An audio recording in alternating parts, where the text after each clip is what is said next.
आनंद लुटा प्रत्येक दिवशी जीवनाच्या मध्ये स्वागत. आज मी तुम्हाला एक असा छोटासा आदेश देणार आहे ज्यानं तुमच्या आयुष्यात कमालीचा बदल घडून येणार आहे. धीर सोडू नका. तुम्ही तुमच्या आयुष्यात खरंच बरंच काही करू शकता जर तुम्ही धीर सोडण्याचं अजिबात नाकारलं तरच. बायबल सांगतं उत्तम ते करण्यात हयगय करू नका, कारण तुम्ही हातपाय गाळले नाहीत तर उद्या तुमच्या प्रयत्नांना यश येणार आहे. परमेश्वरानं तुमच्यासाठी पारितोषिक ठेवलंय, पण तुम्ही निर्णय घ्यायला हवा की मी सोडून देणार नाही, मी हतबल होणार नाही. आज तुम्ही माझ्याबरोबर एक गोष्ट शिकणार आहात की शोक आणि एकाकीपणावर तुम्ही मात कशी करावी आणि ती देवाची इच्छा कशी आहे. खरे तर मी एकाकीपणानं मला ग्रासलंय. याहीपेक्षा वाईट परिस्थितीचं वर्णन मी करू शकते. आमेन. बघा, वयाच्या 18व्या वर्षी माझं लग्न झालं आणि माझ्या नवऱ्याला तर काम करायचंच नव्हतं, पण जगायचं तर काम करावंच लागतं ना माणसाला. म्हणून मग मीच लागले नोकरी शोधायला आणि तोच त्याचा उद्योग झाला. त्याला हवी ती नोकरी मिळत नव्हती, पण वापरलेल्या मोटार गाड्यांच्या उद्योगात त्याचं मन रमू लागलं. आपण त्याला जुन्या मालकांच्या गाड्या म्हणतो, पण ते मालकांच्या जुन्या गाड्या असं होतं. आणि खूपदा त्याला दुसऱ्या राज्यातही नोकरी मिळाली. एकदा तर न्यू मेक्सिकोमध्ये होती. मी अवघी 18 वर्षाची होते. आम्ही बिराड हलवलं न्यू मेक्सिकोला. मला एका छोट्याशा ऑफिसमध्ये नोकरी मिळाली आणि त्याला थोड्या बहुत वापरलेल्या गाड्यांचा विक्रेता म्हणून, आणि जवळपास 30 दिवस आम्ही तिथे होतो. एके दिवशी तो घरी आलाच नाही. पुन्हा तेच घरी न येणं. आणि शेवटी मला वाटायला लागलं, सोडलं की काय यानं मला.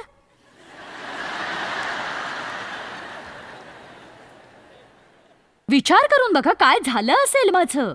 मी फक्त 18 वर्षाची होते. नव्यानेच न्यू मेक्सिकोला आलेले.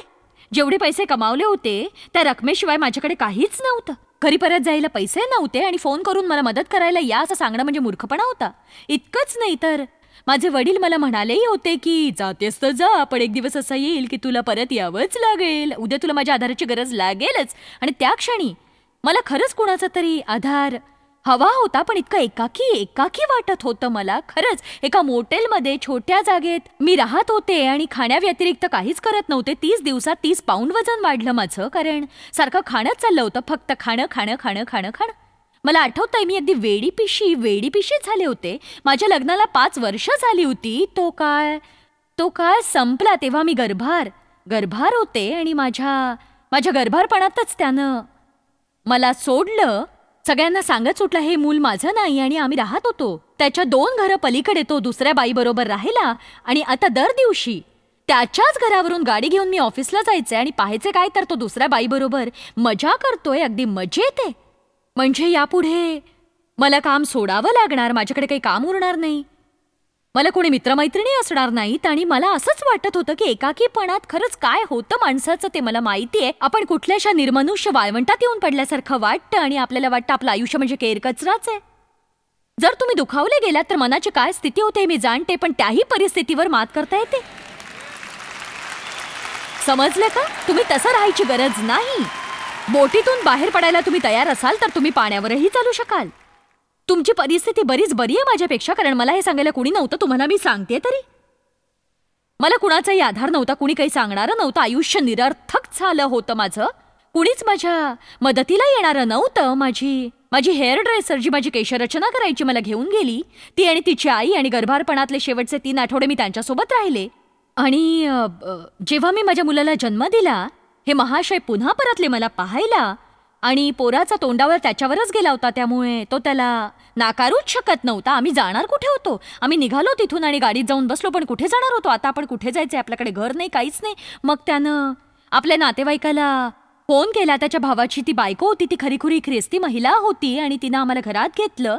आणि पुन्हा आम्ही आमच्या पायावर उभे राहीस्तोवर काही काळ तिथे राहिलो. आणि तब्बल 5 वर्ष मी या परिस्थितीतून गेले. आणि एकदा त्यानं मला कॅलिफोर्नियामध्ये एकटं सोडलं. मी स्वतःहूनच निघाले तिथून. त्यामुळे नाती-गोती तुटल्यावर माणूस कसा होतो ते भोगलाय मी. तो एक काळ होता. आणि आता हे असे दिवस आहेत, आज मी इथे सुवार्ता सांगत जगभर फिरते. असंख्य मित्र आहेत मला आणि कुणाचाही विश्वास बसणार नाही इतके आशीर्वाद मला मिळालेत.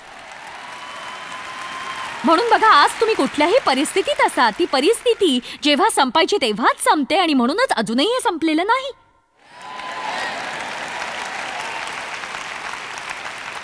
जेव्हा मी माझ्या आयुष्याकडे बघते तेव्हा मी कोणत्या परिस्थितीतून पुढे गेले यावर माझा विश्वासच बसत नाही. मग मला कळलं की मी खरीखुरी ख्रिस्ती झाल्यावर, चर्चमध्ये जायला लागल्यावर लोक माझ्याशी जरा वेगळे वागतायत. एकदा तर चर्चमधल्याच काही लोकांनी मला दुखावलं होतं आणि आजवर मला झालेल्या फार मोठ्या दुःखांपैकी ते एक दुःख होतं. आणि 3 वर्ष मी अशा परिस्थितीत होते. ज्यांनी इतरांशी चांगलं वागायला हवं ते माझ्याशी असं कसं काय वागू शकतात.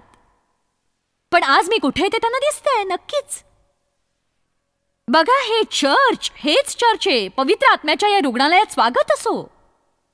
आयुष्याचा सावळा गोंधळ करणाऱ्यांसाठी हा अतिदक्षता विभाग आहे. केवळ चर्चमध्ये गेलात म्हणजे सगळे तुमच्याशी चांगलेच वागतील अशी अपेक्षा बाळगू नका, कारण असं होत नाही.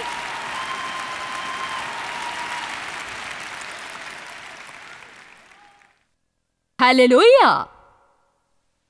येशूचा विचार करा. जेव्हा तो गेथसेमानीच्या बागेत होता, त्याच्या शिष्यांनी त्याला एकटं पाडलं होतं. तुम्ही त्याच्यासारखं कधी वागलायत? तुम्ही केवळ कुणाला मदत केली अगदी विना अपेक्षा मदत, आणि मग आयुष्यात एखाद्या क्षणी तुम्हाला त्यांच्या मदतीची गरज भासते आणि ते तुमच्या मदतीला नसतात. मोठंच दुःख नाहीये का हे? हे खरंच दुःख आहे.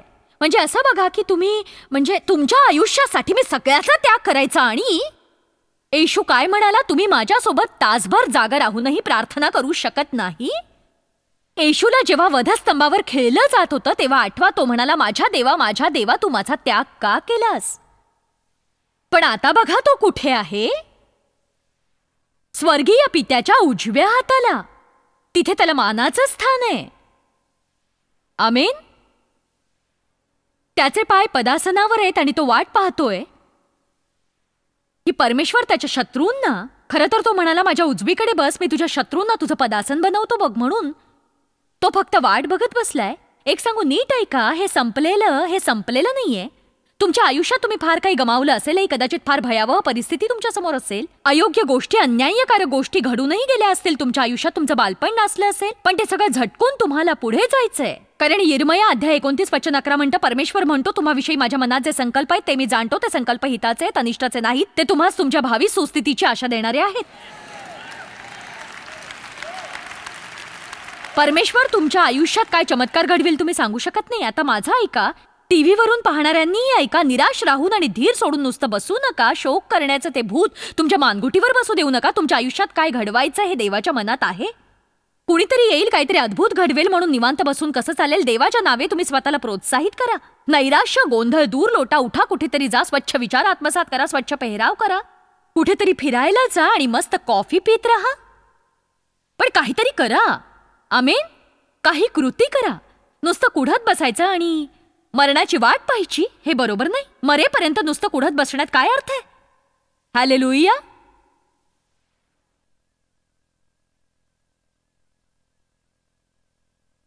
दुसरा तिमोथी अध्याय 4 बघूया. आपण बायबलमध्ये आदर्श व्यक्तिमत्व पाहतो. ती आदर्श का आहेत? कारण आपण जे भोगतोय तेच त्यांनीही भोगलेलं असतं म्हणूनच. पण आपण हे विसरतो. परिस्थितीला त्यांनी वर चढवू दिलेलं नसतं. आजच्या घडीला जर बायबल लिहिलं जात असेल तर त्यात उल्लेखनीय पुरुष किंवा स्त्री म्हणून तुमचं नाव घेतलं जायला हवं असं वाटेल ना तुम्हाला? तुम्ही सर्वसामान्यांमध्ये तुमचं नाव हरवून बसणार आहात का?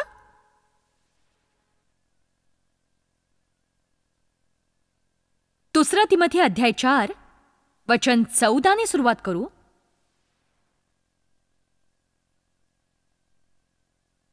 या जगात असंख्य लोक असे जे दुःख भोगतायत. त्यांच्यातल्या काही जणांच्या वाट्याला तुम्ही जी दुःख भोगताय, शोकांतिका सहन करताय, तेच आलंय. आणि असेही लोक आहेत ज्यांची मुलं आजारी आहेत. काहींच्या बाबतीत तर दुर्दैवाचे दशावतार भोगणंच वाट्याला आलंय. सगळी रुग्णालये ओसंडून वाहत आहेत. सगळ्या नर्सिंग होममध्ये रुग्णांना ठेवायला जागा नाहीये. जिकडे तिकडे दुःख आणि दुःखच पसरलंय.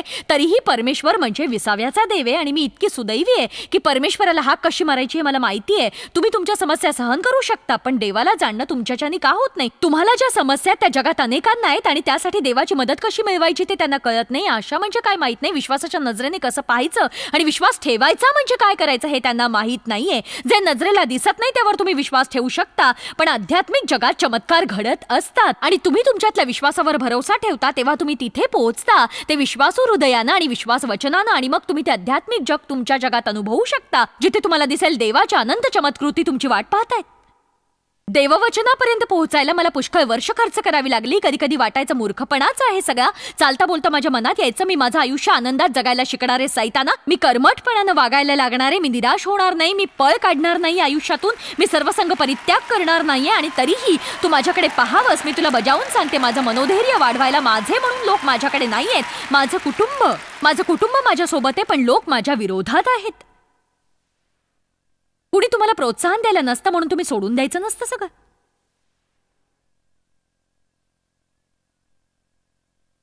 तुम्हाला ठामपणे उभं राहायचं असेल तर तुम्ही ते करू शकता परमेश्वराच्या साथीनं. आमेन. जेव्हा तुम्ही मन खंबीर ठेवून ठरवाल आता जे काही होईल त्यासाठी मी आणि देव तयार आहोत, तेव्हा देवच तुमच्या मदतीला अनेक लोक पाठवील. पण तरीही तुम्ही पूर्णपणे त्याच लोकांवर अवलंबून असावं असं त्याला वाटणार नाही.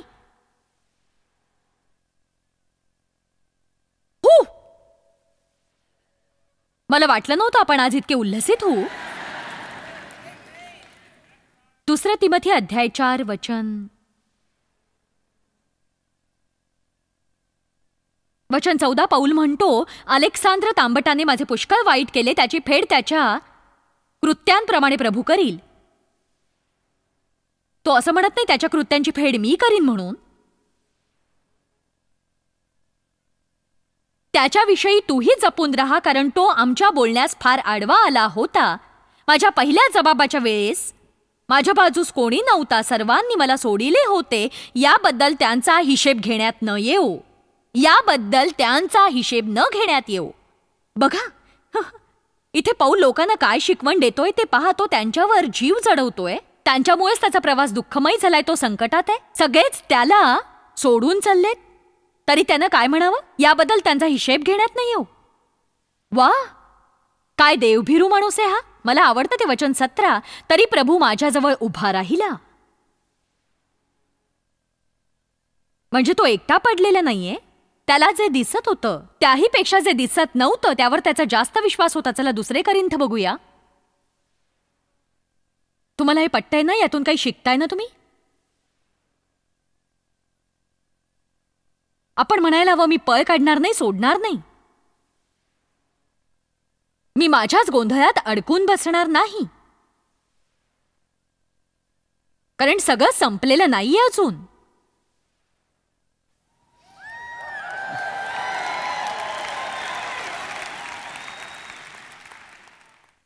आज काही जणांनी इथे या, म्हणजे तुमच्यातल्या विस्त्या आगीला मी वारा घालेन.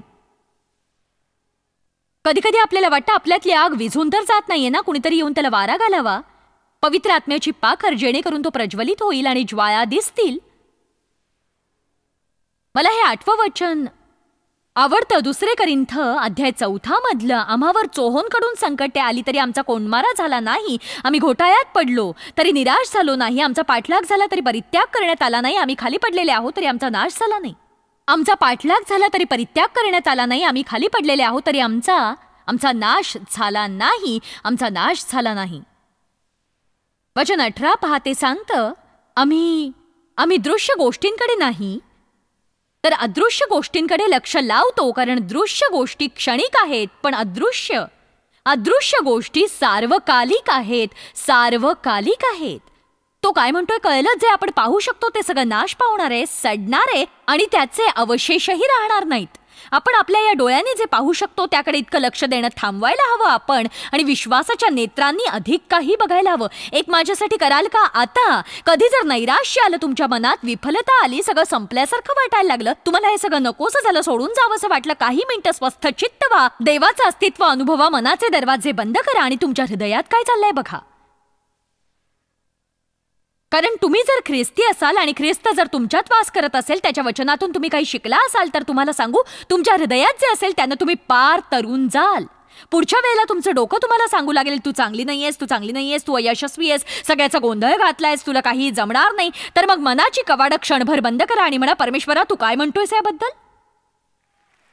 हे बघा, मी हे केलंय, परमेश्वरा, तू काय म्हणतोयस याबद्दल? आणि त्याचा आवाज तुम्हाला ऐकू येईल. तो म्हणेल, तू बहुमोल आहेस, तुझ्यासाठी खूप चांगल्या योजना आहेत माझ्याकडे, तू मौल्यवान आहेस. हो, तुझ्याकडून चूक झालीये खरी, पण तू जोवर पळ काढत नाही, सोडून देत नाहीस, तोवर तू अयशस्वी कशी? देवाकडे प्रत्येक प्रश्नाचं उत्तर आहे, तुम्ही त्याचं ऐका. सैतान खोटं नाटच सांगेल तुम्हाला. तुम्ही कुणाचं ऐकणार आहात? कुणाचं ऐकणार आहात तुम्ही? बघा, आपल्याला जेव्हा सगळं सोडून पळ काढायचा असतो, आपण सैतानाचं ऐकतो. सतत आपण वैफल्यग्रस्त मरगळलेले असतो, कारण त्यावेळी सैतान म्हणतो त्याकडेच आपलं लक्ष असतं. आमेन. सैतानाचं ऐकू नका. देवाला त्याचं म्हणणं काय ते विचारा. परमेश्वर म्हणेल, सगळं संपलेलं नाहीये, सगळं काही नीट पार पडणार आहे. तो म्हणतो, आम्ही दृश्य गोष्टींकडे नाही तर अदृश्य गोष्टींकडे लक्ष लावतो, कारण दृश्य गोष्टी क्षणिक आहेत, पण अदृश्य गोष्टी सार्वकालिक आहेत. बायबलमधल्या काही व्यक्ती ज्यांना आपण आपले आदर्श मानतो, ज्यांना एकाकीपणानं काळ घालवावा लागलाय, अशा लोकांची भली थोरली यादी बनवायची झाल्यास आपल्याला फार वेळ लागणार नाही. कितीतरी लोकांनी एकाकीपण भोगलंय, म्हणजे जर निभावून गेलो असं म्हणणं फार वाईट नसतं ते. जर तुम्ही असं म्हणालात, मी कशातून तरी जातोय, तर तुम्ही आनंद व्यक्त करायला हवा, कारण तुम्ही असं म्हणाला नाही आहात, त्यामध्ये मी अडकलोय. त्यातून जाणं म्हणजे मी प्रगतीपथावर आहे, आणि मी त्यातून जातोय असं म्हणणं म्हणजे दुसऱ्या बाजूने बाहेर पडणारच आहे मी. समजा तुम्हाला कोणी विचारलं, काय कसं काय, लगेच म्हणा, बरं आहे, यातून निभावून जातोय मी. नैराश्याचा मुद्दा मोठा करायचा का आनंदाचा ते तुम्ही ठरवायचं. मी यातून काम करतोय, मी बाहेर पडणारच आहे, दुसऱ्या बाजूने मला बाहेर पडता येणार आहे. मला समजत नाही कसं येते, पण परमेश्वर काहीतरी चांगलं योजतोय माझ्यासाठी, यातून काहीतरी शिकायला मिळणार आहे, आणि मी होतो त्यापेक्षा चांगला होणार आहे. जर तुमचा विश्वास असेल या गोष्टीवर की परमेश्वराची तुमच्यावर प्रीती आहे, तर मग तुमच्यासाठी त्याच्याकडे काही चांगल्या योजना आहेत, यावरही तुमचा विश्वास असायला हवा. तुमच्यासाठी त्याच्याकडे चांगल्या योजना आहेत, आणि परिस्थिती नक्कीच बदलणार आहे. एकसारखी परिस्थिती कधीच राहत नाही, काहीच बदलत नाही म्हणून देवावरचा विश्वास जराही ढळू देऊ नका. तुम्हाला समजतंय? मी म्हटलं काहीच बदलत नाही म्हणून देवावरचा विश्वास ढळू देऊ नका. तुम्ही बदलताय, तुमच्या भोवतालची परिस्थिती बदलतीये, तुमच्या प्रार्थनेनं काम होतंय, आणि तुम्हाला त्याची फळं नक्कीच दिसणार आहेत. एकलेपणाची भावना तुमच्या आयुष्यात उरू देऊ नका. तरारून उठा तुम्ही. मरगळ झटकून टाका. उत्साह येऊ दे तुमच्यात. कुठेतरी जा आणि तुम्ही सुद्धा कुणाला तरी मदत करा. दुसऱ्यासाठी काहीतरी करणं यात आनंद असतो, तो तुम्ही अनुभवा, नक्कीच अनुभवा. आमेन. काही लोकांचा विचार करा. दाविदाला काय वाटत असेल? शौल त्याला मारायला टपला होता तेव्हा तो गुहेत लपून राहिला होता अनेक वर्ष. त्याला किती एकटं वाटलं असेल सांगा. आपला मुलगा अबशालोम यानं आपलं सिंहासन बळकावण्यासाठी प्रयत्न करावा. हे दुःख दाविदानं कसं बरं पचवलं असेल? म्हणजे एखादी व्यक्ती तुमच्या विरोधात गेली, तिला तुमची नोकरी बळकवायची आहे, तर मी समजू शकते, पण ती व्यक्ती म्हणजे तुमचा मुलगाच असेल तर? आणि अब्राहम विषयी काय म्हणाल? त्याला गृहत्याग करावा लागला. देव त्याला म्हणाल्याचं आपण वाचलंय, तू तुझ्या वडिलांचं घर आणि तुझ्या प्रिय वस्तू सोडून दे आणि मी सांगतो त्या ठिकाणी जा. वाचताना हे फार सोपं वाटतं, पण विचार करा. पण जरा विचार करा.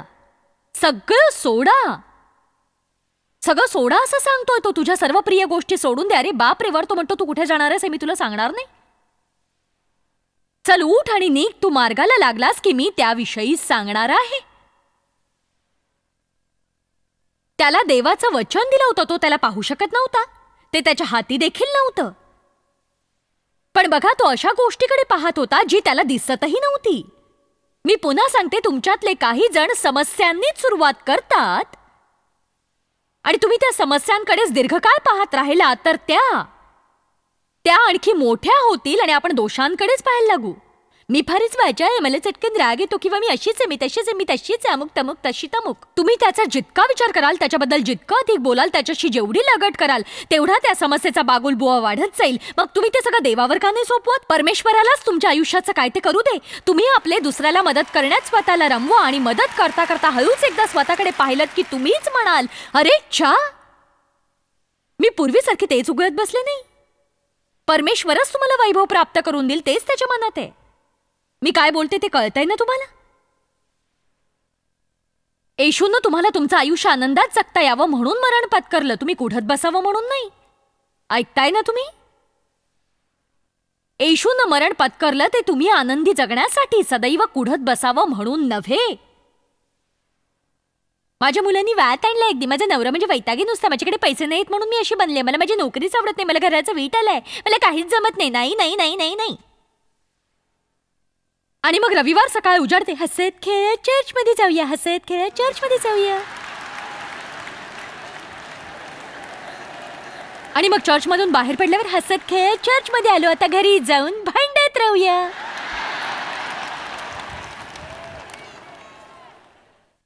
आपल्याला चांगलं जीवन जगायचंय का? आपल्याला खरंखुरं आयुष्य जगायचंय? आपण पाहायचं ते विश्वासाच्या नेत्रांनी, ऐकायचं ते विश्वासाच्या कानांनीच. देव हा देव आहे. होतोय ना परिणाम? वाव! हन्नाचा विचार करा. इतर सगळे आपल्या मुलाबाळांना घेऊन वावरतायत, आपल्या पोटी काही नाही. एकटं वाटत नसेल तिला? तुम्ही तुमच्यावर ओढवलेली कोणतीही परिस्थिती घ्या उदाहरण म्हणून, तशीच परिस्थिती बायबलमध्ये आहे.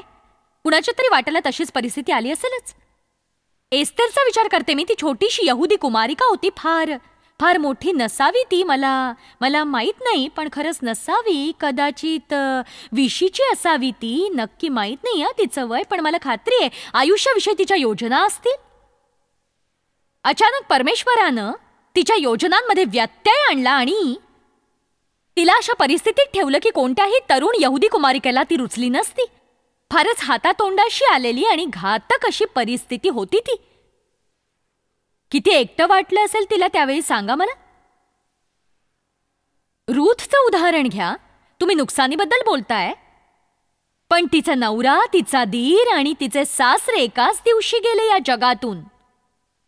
त्यानंतर तिची नणंद ही जग सोडून निघून गेली आणि अगदी अकल्पितपणे 6 जणांचं घर 2 जणांचं झालं.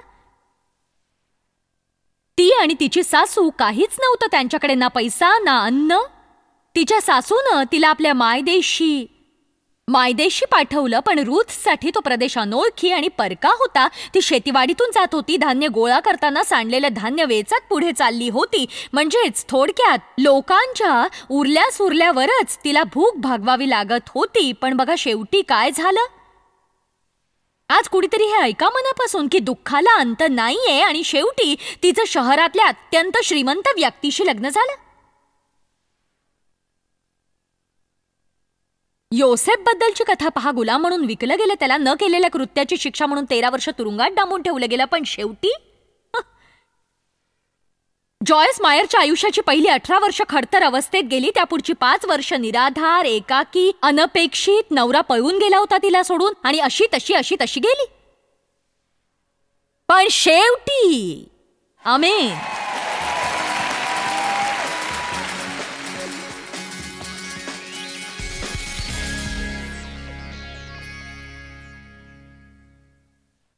एक सांगू का, तुमच्या आयुष्यासाठी चांगल्या योजना परमेश्वरानं आखून ठेवल्यात. आज जर तुम्हाला कोणतंही दुःख असेल किंवा काही गमवायला लागलं असेल तर तुम्ही म्हणाल, जॉयस माझ्या आयुष्यासाठी देवाने चांगलं योजलं यावर माझा विश्वास नाही. पण ते नक्कीच आहे मित्रांनो. त्याच्या वचनातून ते जाणवतं. परमेश्वर नेहमी तुम्हाला सत्य सांगतो आणि तो विश्वासयोग्य आहे. देवाकडे खास अशा योजना आहेत.